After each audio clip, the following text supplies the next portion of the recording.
Concept of Physics H.C. Verma Volume 1 Chapter 2 Physics and Mathematics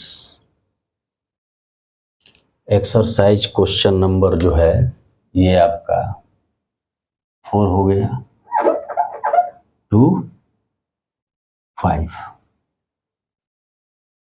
4 नहीं 5 to 6 इसको कर दीजिए 5 और ये बना दीजिए 6 क्योंकि 5 है और 6 है। इसी पर हम लोग अध्ययन करेंगे और इसको समझेंगे।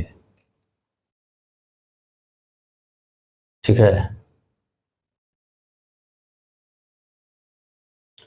पहला क्वेश्चन है कि refer to figure 2E1 find. A में फाइंड करना है द मैग्नीट्यूड, बी में फाइंड करना है एक्स एंड वाई कंपोनेंट और सी में फाइंड करना है the angle with X axis of the resultant of O A B C and D. देखिए ये फिगर दिया हुआ है, एक वेक्टर ओ ए है, एक वेक्टर बी सी है और एक वेक्टर डी है। तो इसका मैग्नीट्यूड फाइंड करना है, फिर इसका एक्स कंपोनेंट और वाई कंपोनेंट निकालना है और फिर the angle with X axis of resultant O A B C और डी एंड डी का जो रिजल्टेंट है वो एक्स एक्सिस के साथ कितना एंगल बना रहा है ये निकालना है। ठीक है, तो सबसे पहले हम लोग इस फिगर पे विचार करते हैं। तो देखिए ये आपका ओ ए वेक्टर हुआ, ओ ए वेक्टर लिखा है, ये बी सी वेक्टर हुआ। तो ओ ए वेक्टर की जब बात करते हैं तो इसका एक्स कंपोनेंट जो होगा, क्योंकि मैग्नीट्यूड 2 मीटर दिया हुआ है तो एक्स एक्सिस के अलोंग 2 cos 30 डिग्री इसका मैग्नीट्यूड हो गया और वाई एक्सिस के अलोंग इसका मैग्नीट्यूड यहाँ लिख दीजिए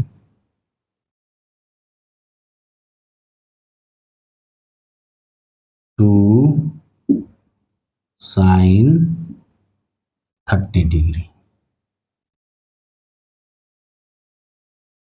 इसका मैग्नीट्यूड निकालिए तो इसका मैग्नीट्यूड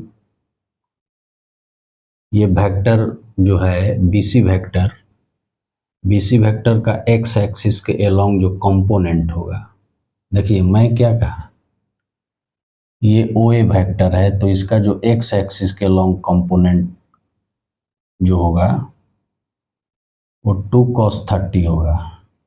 लेकिन मान लीजिए कि वेक्टर का कंपोनेंट वेक्टर ही होता है तो डायरेक्शन इधर हो जाएगा, इसका डायरेक्शन इधर हो जाएगा, वाई एक्सिस के लॉन्ग इसके कंपोनेंट का मैग्नीट्यूड इतना होगा और डायरेक्शन इधर हो जाएगा। उसी तरह से वेक्टर बी सी है तो एक्स एक्सिस के अलोंग जो इसका कंपोनेंट होगा वो भी वेक्टर होगा तो डायरेक्शन इसका इधर हो जाएगा। और मैग्नीट्यूड की जहाँ तक बात करें तो ये क्या है, ये वेक्टर है तो इसका एक कंपोनेंट 1.5 मीटर है ना, ये एंगल बना रहा है तो cos 60 डिग्री हो जाएगा मैग्नीट्यूड। और इसी तरह से मान लीजिए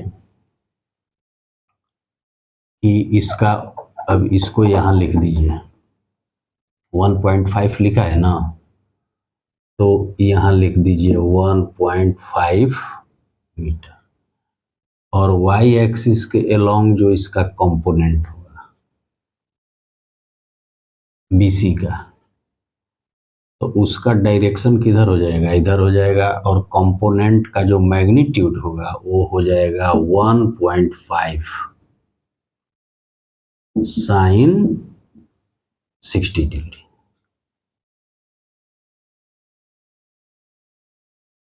अब जब ये डी वेक्टर की बात करते हैं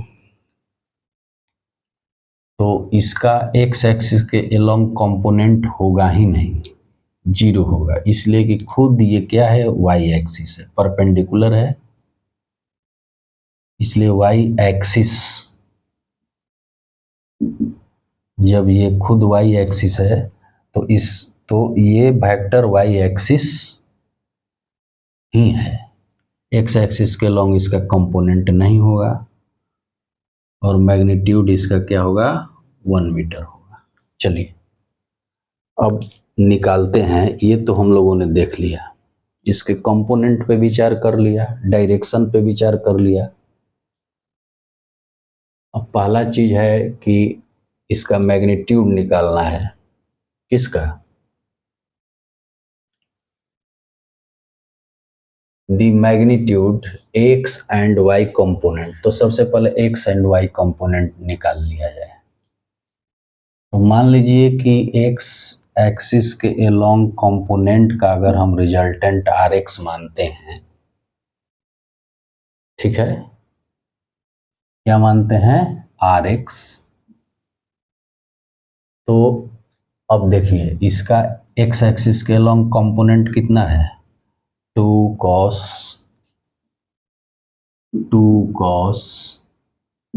30 डिग्री, और ये जो वेक्टर है इसका एक्स एक्सिस के एलोंग कंपोनेंट क्या है, 1.5 cos 60 डिग्री, लेकिन डायरेक्शन क्या है, अपोजिट है, तो माइनस लगा देना पड़ेगा, 1.5 cos 30 डिग्री, ठीक है। और इसका तो एक्स एक्सिस के लॉन्ग कंपोनेंट है ही नहीं, तो जब इसको हल करेंगे तो 2 इंटू कॉस 30 का मान क्या होता है, रूट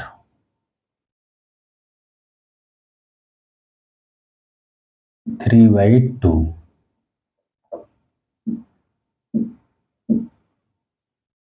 ठीक है, माइनस 1.5, और एक चीज है ये cos 16 है तो 30 लिख दिए हैं, यहाँ 1.5 cos 60 है तो 1.5 cos 60 होगा। अब cos 60 का मान क्या हो जाएगा, 1/2, ठीक है। अगर इसको 2 से 2 कट गया तो ये क्या आ जाएगा, √3 माइनस, ये 1.5 में 2 से भाग देंगे तो 7.75 आ जाएगा, ठीक है। अब जब इसका मान निकालेंगे तो 1.7, राउंड फिगर में 1 ले लीजिए, -0.75, ठीक है। अब इसको घटा लीजिए, घटाने पे कितना आता है, 1.71, और ये हो गया इतना, तो ये 1 है तो नहीं जाएगा, तो ये क्या हो जाएगा, 6, और 6 5 11, ये बच गया 6, तो 16 से 7 गया, कितना बचेगा, 7 7 14, 15 16 9, इतना बचेगा। मतलब इसका जो मान आएगा वो आएगा 0.96। वेक्टर फॉर्म में नहीं लिख रहे हैं, केवल मैग्नीट्यूड लिख रहे हैं, ठीक है। तो एक्स एक्सिस के एलोंग जो इसके कंपोनेंट के रिजल्टेंट का मैग्नीट्यूड हुआ वो इतना आया। इसी तरह से वाई एक्सिस के एलोंग इसके कंपोनेंट निकालेंगे। चलिए इसको लिख लेते हैं, आर एक्स इक्वल टू 0.96। ठीक है, अब इसको मिटा देते हैं।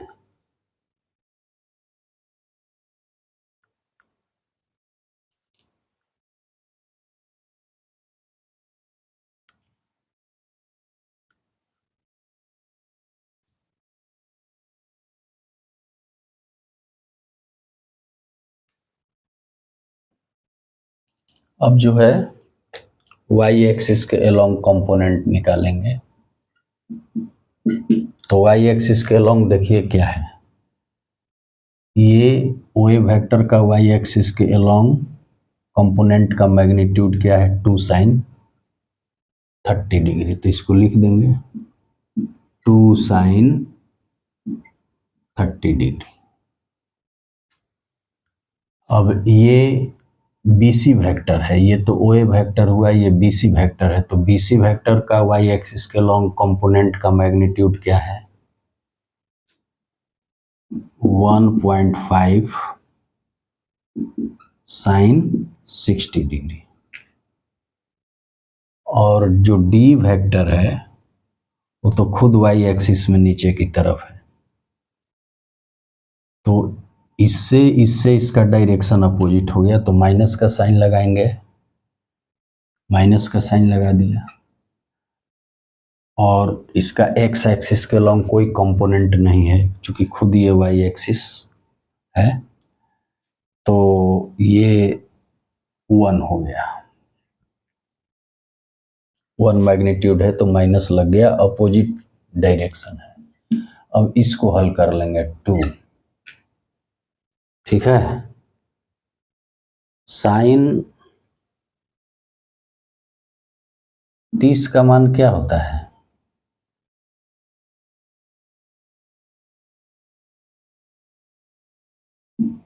√3/2 प्लस 1.5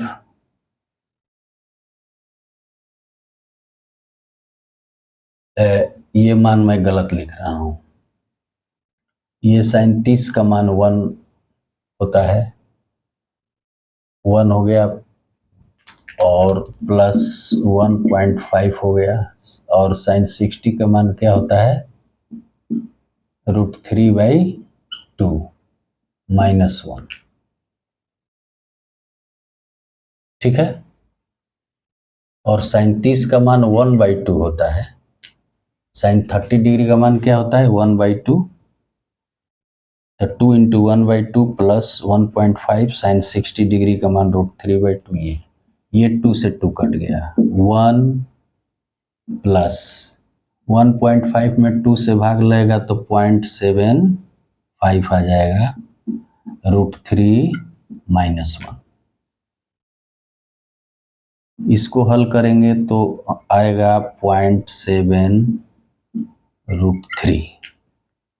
हल करने पे इतना ही आएगा। अब 0.75 इंटू √3, 1 पॉइंट क्या होता है, 7, लगभग 1।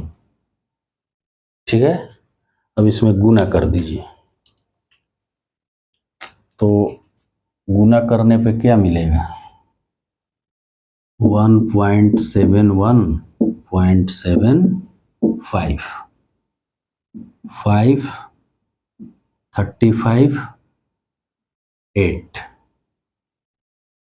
ये हो गया 7, 9, 4, इतना हो गया 7, 49, तो 9, 4, 7, 4, 11। ठीक है, 5, 7, 4, 11, 7, 5, 12, 9, 8, 17, 1, 18, 1, 1, 2, 1, 2, 2, 4, 1, 2, 3, 4, इतना आ गया। मतलब इसको लिख सकता हूँ 1.2825। ठीक है,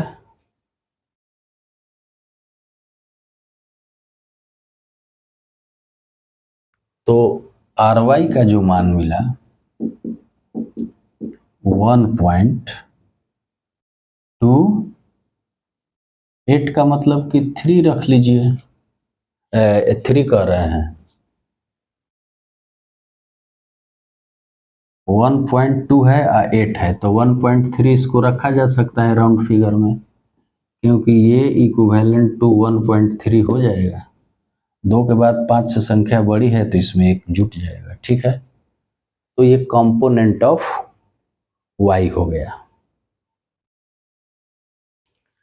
चलिए यहाँ तक ठीक है, इसको मिटा देते हैं, आप लोग समझ गए होंगे।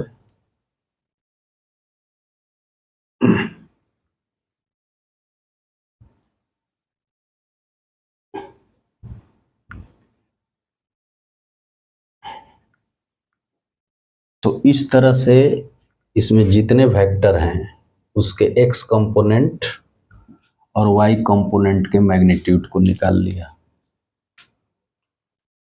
अब रहा कि मान लीजिए कि हमें निकालना है पूरा मैग्नीट्यूड।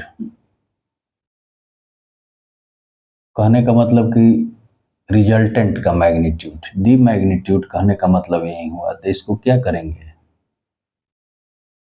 इसको सीधे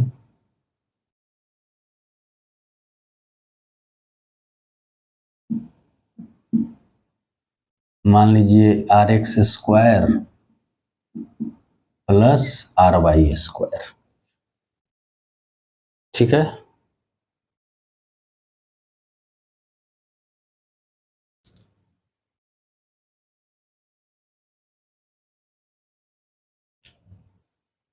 इसको करके निकाल लेंगे। तो RX का मान क्या निकाले हैं, 0.96 और RY का 1.3। अब इसका स्क्वायर कर देंगे और फिर इसका स्क्वायर कर देंगे। तो अब तो गुना करना है, थोड़ा लेंदी प्रोसेस है, ठीक है।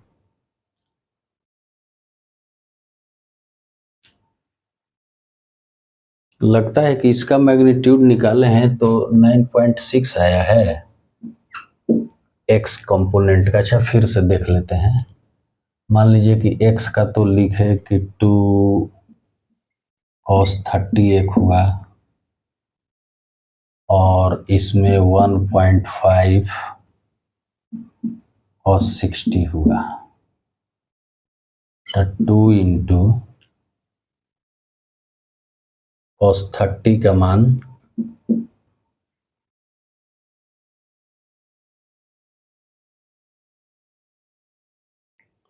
cos 30 का मान कितना होता है, √3/2, और 1.5 cos 60 का मान 1/2। तो ये तो खत्म हो गया, 1.71 माइनस 0.75, 1.71 और 75 घटाएंगे तो ये क्या आ जाएगा, 6 और 5 11 आ रहा है ना।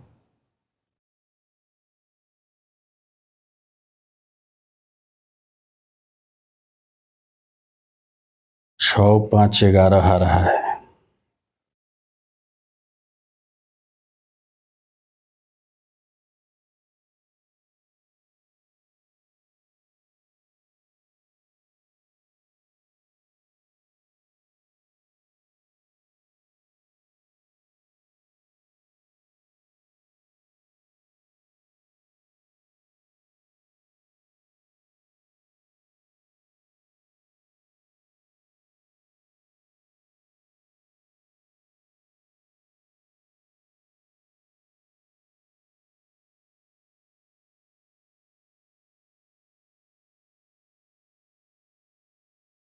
ये ठीक है, मान ठीक है,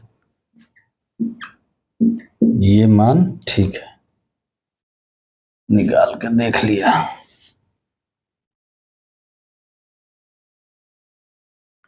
अब चलिए, तब इसके क्या रहा, कंपोनेंट की बात रही, इसका कंपोनेंट निकालना है।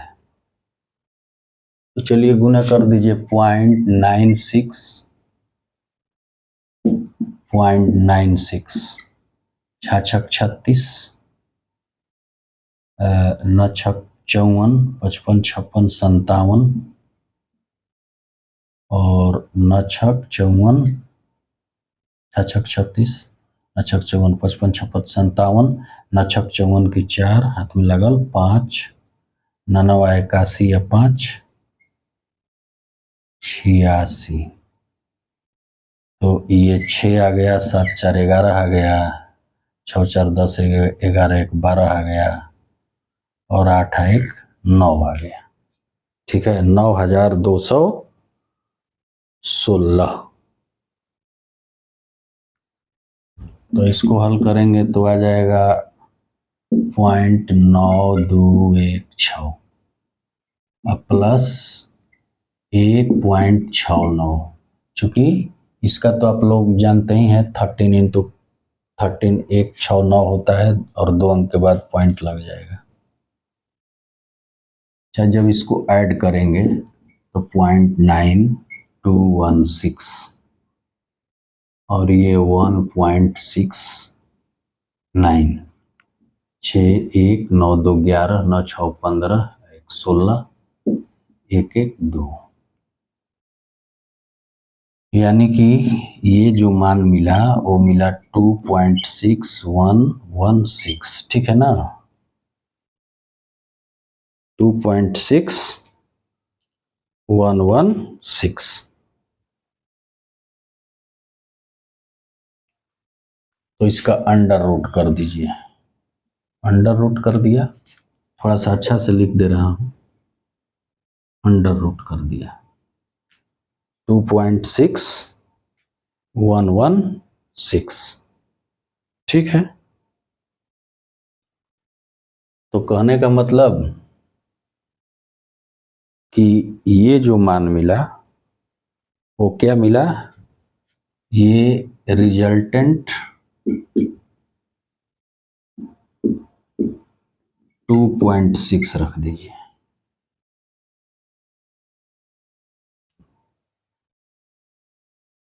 तो ये मतलब ये रिजल्टेंट का मैग्नीट्यूड मिल गया।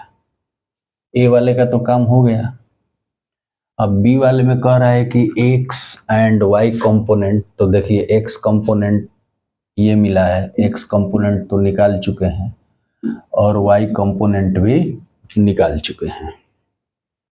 हो गया। अब रही बात कि the angle with X axis of the resultant of O A vector B C and vector D. तो इसके लिए एक सीधा सा फॉर्मूला होता है, उसी का यूज कर लेंगे। इसको देख लीजिए तो मिटाएंगे, चूंकि क्वेश्चन नंबर 6 को भी बनाना है।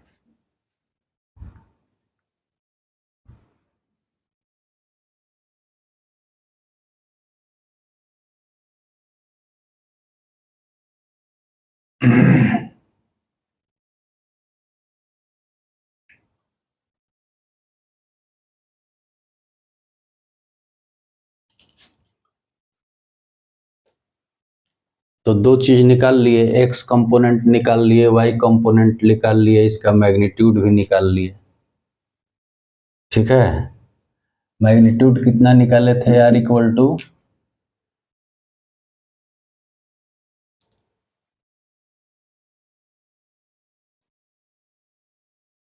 ये निकाले थे अंडर रूट 2.6 अप्रोक्सीमेट, लगभग यही हम निकाले थे कंपोनेंट। अब जो निकालना है कंपोनेंट, ये कंपोनेंट कह रहा है, ये अंडर रूट 2.6 जो निकाले हैं ये दोनों कंपोनेंट का मैग्नीट्यूड निकाले हैं। ठीक है, मतलब कि ये रिजल्टेंट हुआ, रिजल्टेंट का मैग्नीट्यूड हुआ, और एक्स कंपोनेंट का रिजल्टेंट ये निकाल लिए, वाई कंपोनेंट वाला रिजल्टेंट ये हो गया। अब एक निकालना है कि the angle with X axis of resultant of O A vector B C and vector D. तो चलिए उसको भी निकाल लेते हैं। एक सीधा सा फॉर्मूला होता है, मान लीजिए कि tan अल्फा, ठीक है, तो e component of y, component of y बटा कंपोनेंट ऑफ एक्स, बस इसी को रख दीजिए, कंपोनेंट ऑफ वाई बटा कंपोनेंट ऑफ एक्स।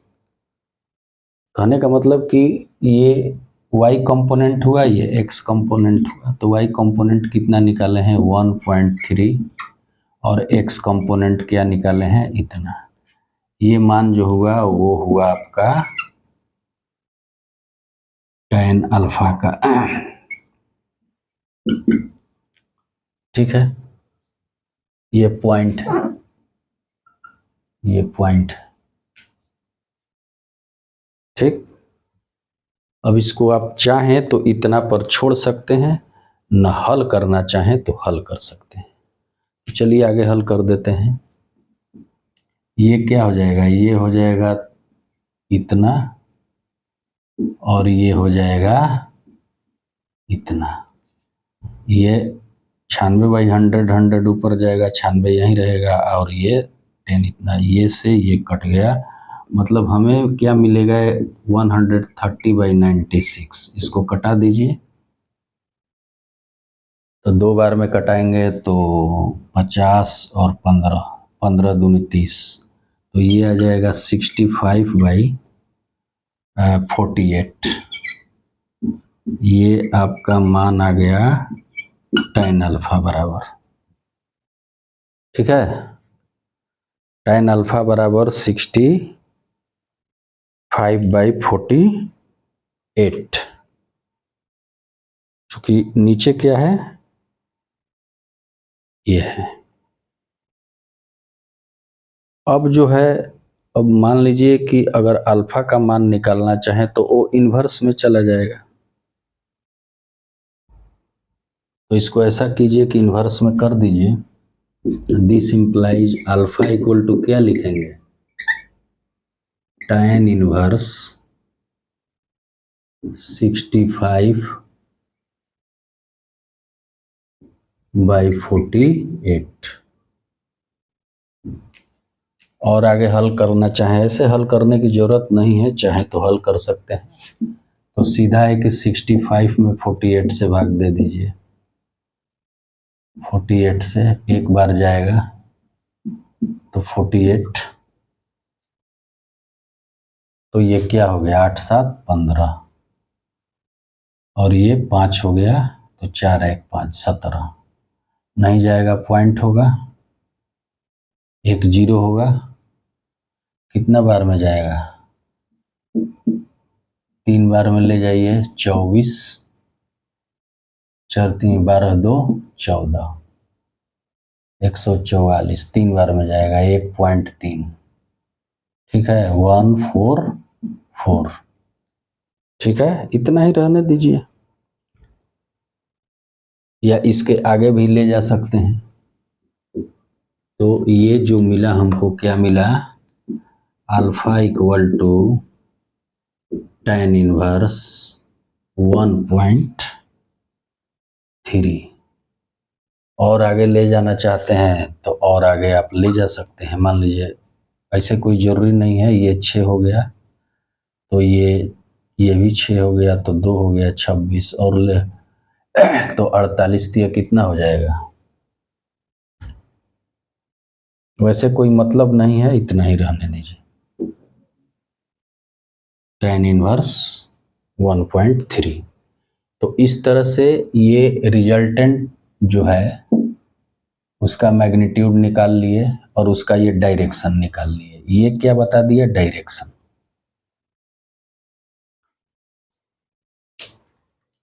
तो इसको देख लीजिए, तो फिर ये क्वेश्चन नंबर 6 है, उसको सॉल्व करेंगे। एक बार फिर बता दे रहे हैं समझने के लिए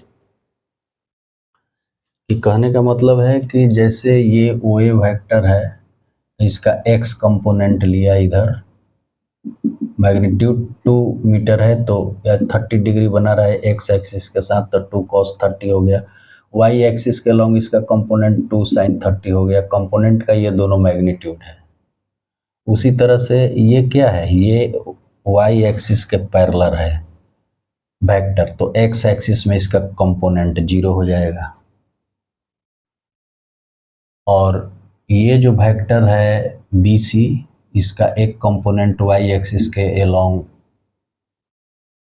ये हुआ, डायरेक्शन इधर हुआ, मैग्नीट्यूड इतना हो गया। उसी तरह से एक्स एक्सिस के अलोंग इतना मैग्नीट्यूड हो गया और डायरेक्शन इधर हो गया। अब आर एक्स के लिए क्या किए, इसको और इसको, ये दोनों अपोजिट है तो घटा दिए, तो ये क्या निकला, रिजल्टेंट ऑफ कंपोनेंट निकल गया एक्स एक्सिस के लॉन्ग। उसी तरह से resultant of component of Y axis के लॉन्ग निकाल लिए, और उससे ये जो मतलब टोटल रिजल्टेंट है कंपोनेंट का, उसका मैग्नीट्यूड निकाल लिए। फिर टेन अल्फा के लिए ये फार्मूला लगा दिए कि वाई कंपोनेंट बटा एक्स कंपोनेंट, वो सब निकाले थे, उसको निकाल लिए, अल्फा का मान तो डायरेक्शन निकल गया। तो इस तरह से जो पूछा था वो सॉल्व हो गया। अब चलिए अगले क्वेश्चन पे चलते हैं।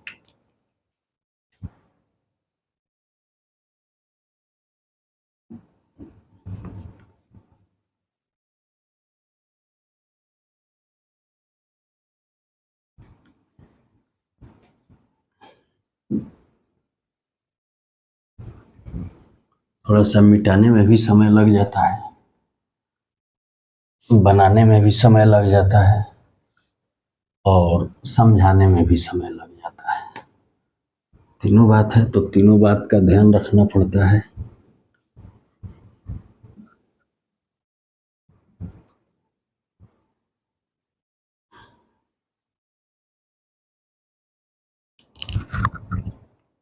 अब चलिए छठा नंबर है, two vectors have magnitude 3 unit and 4 unit respectively. What should be the angle between them if the magnitude of resultant is 1 unit, 5 unit and 7 unit? तो देखिए दो जो वेक्टर दिया हुआ है, तो एक वेक्टर का मैग्नीट्यूड दिया हुआ है 3 यूनिट और दूसरे वेक्टर का मैग्नीट्यूड दिया हुआ है 4 यूनिट। ठीक है, तो कह रहा है कि what should be the angle between them if the magnitude of, अगर इनके रिजल्टेंट का मैग्नीट्यूड 1 हो तो ये दोनों वेक्टर के बीच का जो होगा वो एंगल क्या होगा। तो सीधी सी बात है कि 1 कब आएगा, जब मान लीजिए कि 3 यूनिट वाला वेक्टर ऐसे हो, ठीक है, और 4 यूनिट वाला वेक्टर जो हो वो ऐसे हो, दोनों एक दूसरे के अपोजिट हो। ठीक है, तो मान लीजिए कि ये आपका 4 यूनिट है, ये 3 यूनिट है, तो घटेगा ना, घटेगा तो 1 आ जाएगा। तो जो एंगल होगा इनके बीच, जब वेक्टर अपोजिट होते हैं तो जो एंगल होगा उनके बीच वो क्या हो जाएगा, वो हो जाएगा 180, ऐसे भी निकल जाएगा। एक दूसरी सिचुएशन है कि 5 यूनिट की बात करता है कि इनका रिजल्टेंट हो, तो 5 यूनिट इनका रिजल्टेंट कब होगा, जब मान लीजिए कि दोनों वेक्टर जो हो एक दूसरे पे परपेंडिकुलर हो। ठीक है, परपेंडिकुलर हो तो उनका जो रिजल्टेंट होगा वो क्या होगा, 5 यूनिट होगा। उन दोनों वेक्टर का जो रिजल्टेंट होगा वो 5 यूनिट होगा, क्योंकि 3 का स्क्वायर है प्लस 4 का स्क्वायर का अंडर रूट, नहीं ना मैग्नीट्यूड निकलेगा, तो मैग्नीट्यूड हो जाएगा 25, आ जाएगा 5, हो गया। अब 7 यूनिट की बात करता है, तो 7 यूनिट का मतलब क्या है कि दोनों वेक्टर जो हों वो क्या हों, एक ही दिशा में हों, ऐसे हों। ठीक है। तो उनके बीच का जो एंगल होगा वो क्या हो जाएगा, 0 डिग्री। तब ये 4 और 3 दोनों मिलकर क्या हो जाएगा, 7 हो जाएगा। तो अगर आप मान लीजिए कि थोड़ा अच्छा से जानते हो तो ऐसे भी निकाल सकते हैं, लेकिन हम सोच रहे हैं कि भाई मैथमेटिकली आपको समझा दें, तो चलिए वो भी कोशिश कर देता हूँ। एंगल तो निकल गया है, इसका 180, इसका 90 डिग्री और इसका 0 डिग्री। अब देखिए निकालने पर भी वैसा ही आएगा।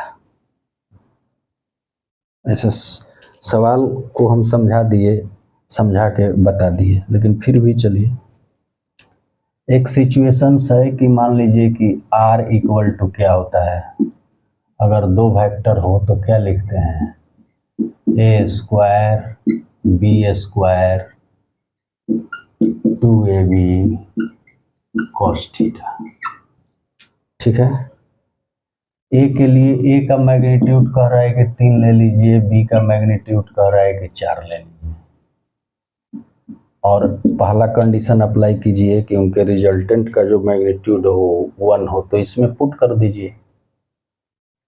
यही चीज जो है इसमें पुट कर दीजिए, तो पुट करने पे क्या होगा, आर के जगह 1 रखेंगे, इसको क्या रखेंगे 3 का स्क्वायर 4 का square 2 into 3 into 4 cos theta.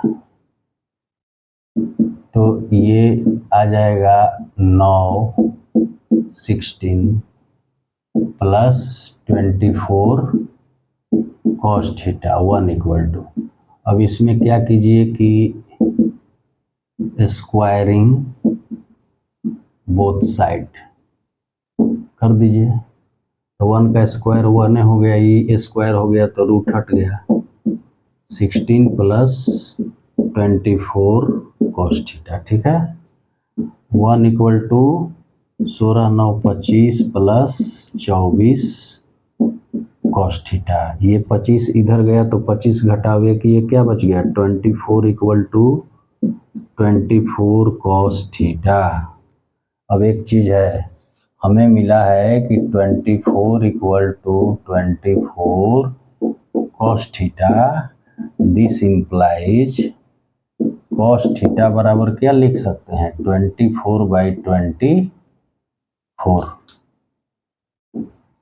Cut के 1 आ गया। अब बताइए कि कॉस थीटा का मान अगर हमें 1 लाना हो तो क्या पुट करते हैं,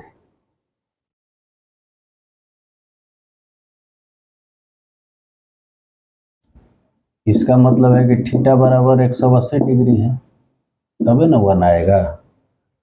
ठीक है, थीटा बराबर क्या है 180 डिग्री है, तो 1 आ जाएगा। तो वही मैं बात बताया कि इसका मतलब है कि 1 यूनिट आ गया तो दोनों क्या है, अपोजिट है।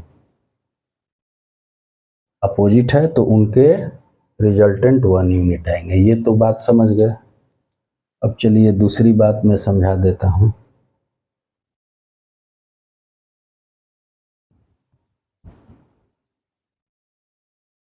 दूसरी कंडीशन, वैसे निकलने को वैसे ही निकल गया, लेकिन फिर भी बना के समझा देता हूं। ये क्या था,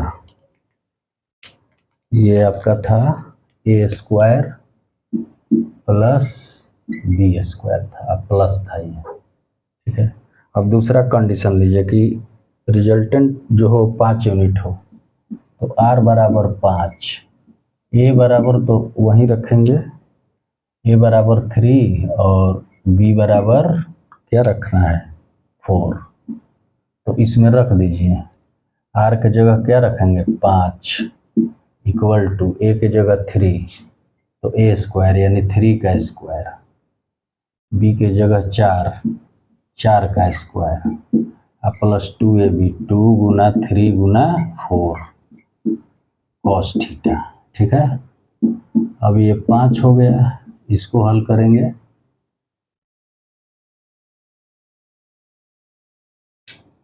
तो तितरी का 9 और प्लस 4 का 16 अब प्लस 4 × 12 दूनी 24 कॉस थीटा। ठीक है। अब इसमें करना क्या है, स्क्वायरिंग बोथ साइड कर दीजिए, स्क्वायरिंग बोथ साइड्स। तो ये 5 का स्क्वायर 25 हो गया, इधर स्क्वायर हुआ तो ये रूट हट गया, तो 9 + 16 + 24 कॉस थीटा। ठीक है। इधर क्या हो गया 25 इक्वल टू ये 16 9 25 + 24 कॉस थीटा 24। अब ये 25 इधर गया तो 25 घटाओ 25 क्या हो गया 0 हो गया ना। ये 25 इधर गया तो 25 - 25 0 0 इक्वल टू क्या हो गया 24 cos theta. This implies cos theta equal to 0 आ जाएगा। ठीक है। तो अब ये समझना है कि कॉस थीटा का मान 0 कब आता है। कॉस थीटा का मान 0 तब आता है जब थीटा क्या हो 90 डिग्री हो। तो यानी कि 5 यूनिट की जो बात करता है, तो मैं पहले बता दिया था कि जो दोनों वेक्टर होंगे वो परपेंडिकुलर होंगे, तभी उनका रिजल्टेंट का मैग्नीट्यूड 5 यूनिट आएगा। तो ये तो बात स्पष्ट हो गई दूसरी वाले में। अब एक तीसरी वाली बात है कि तीसरी वाले में 7 यूनिट रिजल्टेंट की बात करता है। तो चलिए इसको भी सॉल्व कर लेते हैं।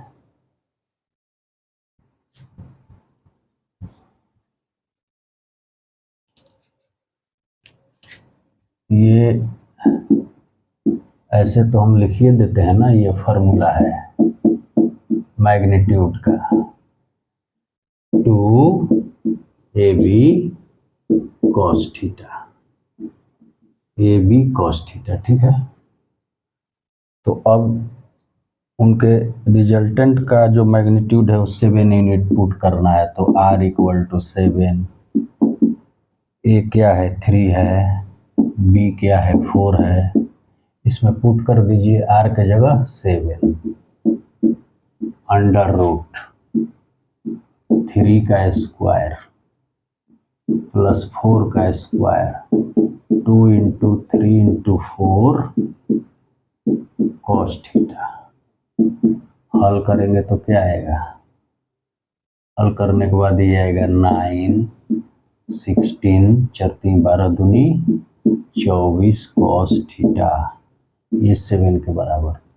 फिर यही बात स्क्वायरिंग बोथ साइड करेंगे, लिखे हैं ना squaring both side. Squaring both side करने के बाद ये क्या आ जाएगा 7 का स्क्वायर क्या हो जाएगा 49, और इधर स्क्वायर करेंगे तो रूट हट जाएगा।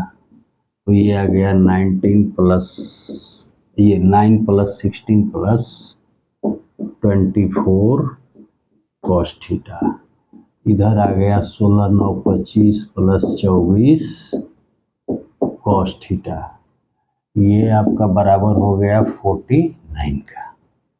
अब 49 इधर आ गया 25 तो माइनस हो गया तो 24 cos थीटा। अब ये घटाने के बाद क्या आ जाएगा, ये आपका 24 आ जाएगा, 20 20 40 5 4 9 इक्वल टू 24 cos थीटा, यानी कि cos थीटा इक्वल टू 1। ठीक है। तो यानी कि थीटा इक्वल टू क्या हो जाएगा 0, तभी ना cos थीटा 1 आएगा। तो उनके जो रिजल्टेंट हैं वो दोनों वेक्टर के, उसका मैग्नीट्यूड 7 यूनिट हो जाएगा। इसका मतलब क्या हुआ, इसका मतलब हुआ कि वो दोनों जो वेक्टर हैं वो पैरेलल हैं, तभी तो 0 बन रहा है। तो चलिए ये भी सॉल्व हो गया। तो इस तरह से हम लोगों ने देखा कि दो वेक्टर का मैग्नीट्यूड दिया हुआ है, तो उनके बीच का एंगल क्या होगा अगर उनका रिजल्टेंट जो है 1 यूनिट हो तब, 5 यूनिट हो तब, 7 यूनिट हो तब। इस तरह से ये समाप्त हुआ।